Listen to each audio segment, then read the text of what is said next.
গত পরশু বিশ্বকাপ থেকে কান্না ভেজা বিদায় হয়েছে নেইমারের ব্রাজিল। গতকাল একই পরিণতি ক্রিস্টিয়ানো রোনালদোর পর্তুগালে। আজ তো আর্জেন্টিনার খেলা আছে, লিওনেল মেসির আর্জেন্টিনা। টানা তৃতীয় দিন কি বজ্রপাত হবে? মেসির আর্জেন্টিনার বিশ্বকাপটাও কি আজকে শেষ হয়ে যাবে মিশরের বিপক্ষে রাউন্ড অফ 16-এর এই ম্যাচে?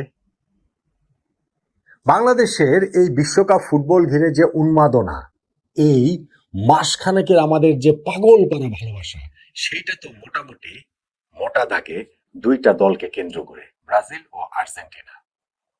ওদিকে যেহেতু লিওনেল মেসির সঙ্গে ক্রিস্টিয়ানো রোনালদোর একটা ব্যক্তিগত দ্বৈরথ ফুটবল বিশ্ব গত প্রায় 2 দশক ধরে দেখছে, সেই সূত্রে পর্তুগালেরও বেশ কিছু সাপোর্টার রয়েছে। এর মধ্যে গত 2 রাতে ব্রাজিল এবং পর্তুগাল এই দুইটা দলের বিদায়ের পর এখন টিকে আছে কেবল আর্জেন্টিনা, মেসির আর্জেন্টিনা। বাংলাদেশের বিশ্বকাপটাও আসলে ওই জায়গাটাতেই টিকে রয়েছে, শুধু আর্জেন্টিনার সমর্থকদের জন্য না, মোটা দাগে আমি সবার কথাই বলছি। আর্জেন্টিনারও যদি বিশ্বকাপ থেকে বিদায় হয়ে যায়, তাহলে এই ব্রাজিল, আর্জেন্টিনা, পর্তুগাল সবাই তো গলা জড়োজড়ি করে কান্নাকাটি করবেন সমর্থকরা। আর্জেন্টিনার টিকে থাকলে তারপরও টানা দ্বিতীয় বিশ্বকাপ আর্জেন্টিনা জিততে পারবে কিনা, ওই নিয়ে একটা রোমাঞ্চকর আলোচনা, টক্কর, তক্কাতক্কি সবকিছুই যেমন চলবে, খোঁচাখুচিও যেমন চলবে। সেক্ষেত্রে বিশ্বকাপটা আসলে বাংলাদেশে অ্যালাইভ থাকে। নিশ্চয়ই এরপরে ফ্রান্স, স্পেন, ইংল্যান্ড আছে, ওইসব দেশেরও সমর্থক রয়েছে, কিন্তু ওই বিশ্বকাপের আমেজটা তো আর ওই অর্থে থাকবে না। সো বাংলাদেশের বিশ্বকাপটা টিকিয়ে রাখার দায় এখন আর্জেন্টিনার। এখন বলতে পারেন আর্জেন্টিনার কি দায় পড়েছে, বাংলাদেশের জন্য না, তারা নিজেরাই নিজেদের এই বিশ্বকাপে টিকে থাকার যে মিশনটা, আজকে মিশরের বিপক্ষে এই ম্যাচটাতে লিওনেল মেসির দল সেটা করতে পারবে কি না। দেখুন, আর্জেন্টিনা এবারে বিশ্বকাপের ফিক্সারটা ভীষণ সহজ, তাদের পক্ষে পড়েছে, ভাগ্য তাদের সাথে ছিল, অন্যান্য দলগুলোর ব্যর্থতা তাদের পক্ষে এসেছে।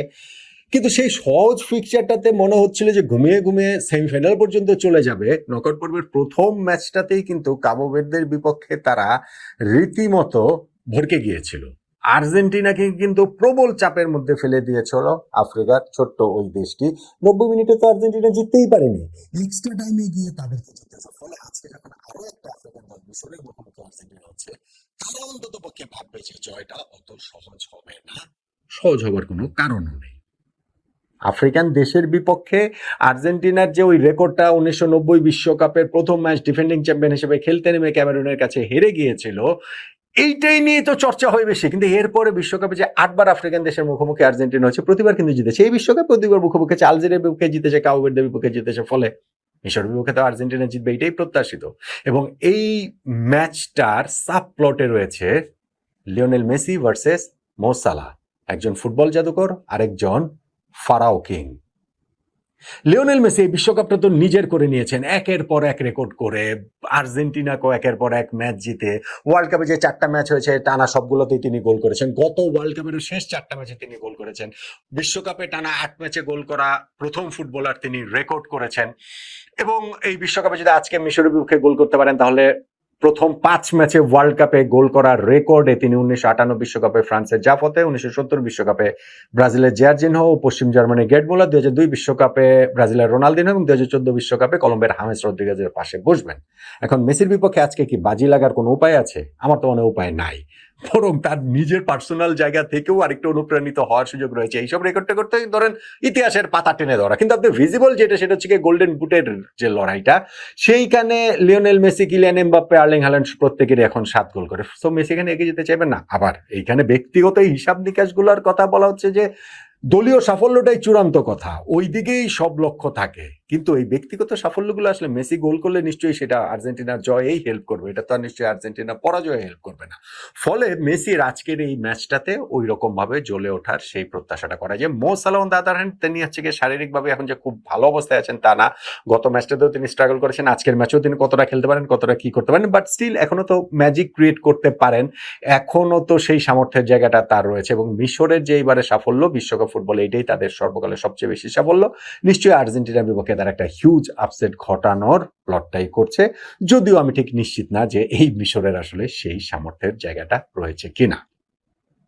আর্জেন্টিনার জন্য বড় একটা টেস্টের জায়গা হচ্ছে গিয়ে তাদের শারীরিক সক্ষমতার অবস্থাটা কি। গত ম্যাচটা কাবো ভের্দের বিপক্ষে তারা খেলতে হয়েছে 90 মিনিট পেরিয়ে আরো 30 মিনিট মায়ামির প্রচন্ড হিটে খেলছে হয়েছে, এবং শেষ দিকে গিয়ে তো দেখা গিয়েছে আর্জেন্টিনা প্লেয়াররা কিরকম স্ট্রাগল করছিলেন। ফাকুন্দো মেদিনাকে তো উঠে যেতে হয়েছে, এনজো ফার্নান্ডেসকে স্ট্রাগল করতে হচ্ছিল, নিকো গনজালেস শেষ দিকে গিয়ে সকল প্লেয়ার যেহেতু বদলি করে ফেলেছিলেন কোচ লিওনেল স্ক্যালোনি, আর কাউকে বদলাতেও পারছিলেন না। মোটামুটি খুঁড়িয়ে খুঁড়িয়ে আর্জেন্টিনার বেশ কয়েকজন ম্যাচটা শেষ করে, যেইটা খেলা শেষে স্ক্যালোনিও বলেছেন যে আমরা শেষ দিকে গিয়ে ডিফেন্ড করেছি কোণঠাসা বেড়ালের মতো, কেননা ওই সময় আমরা আর কোনো কিছুই পারছিলাম না। কাবো ভের্দের সেই স্ক্যারটা আর্জেন্টিনা পেরিয়ে এসেছে। এখন আজকের ম্যাচটাতে শারীরিকভাবে কতটা চনমনে অবস্থায় আর্জেন্টিনাকে দেখা যায়, এক্ষেত্রে মিশরও যে বাড়তি অ্যাডভান্টেজ পাবে তা না, কারণ তারাও অস্ট্রেলিয়ার বিপক্ষে জিততে হয়েছে 90 মিনিট অতিরিক্ত 30 মিনিট পেরিয়ে টাই ব্রেকারে গিয়ে।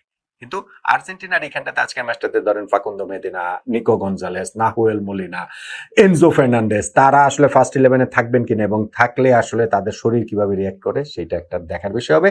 লিওনেল মেসিরও তো ধরেন আলাদা কোনো ডিসকমফোর্ট কিংবা আলাদা কোনো কমপ্লেইন তার জায়গায় নাই, কিন্তু গত ম্যাচের ক্লান্তি শ্রান্তি, ম্যাচ শেষে যেটা বলেছেন তিনি প্রচন্ড টায়ার্ড, হুইচ ওয়াজ লজিক্যাল, সেইটা আসলে কতটা প্রভাব ফেলে দেখার বিষয়। একটা আমার কাছে মনে হয় যে আর্জেন্টিনা একাদশের ক্ষেত্রে যতটা আমি দেখলাম হুলিয়ান আলভারেজ এই ম্যাচটা তো 11-এ স্টার্ট করবেন না, তিনি এখনো ওই শার্পনেসটা ফিরে পাননি স্টার্ট করার মতো।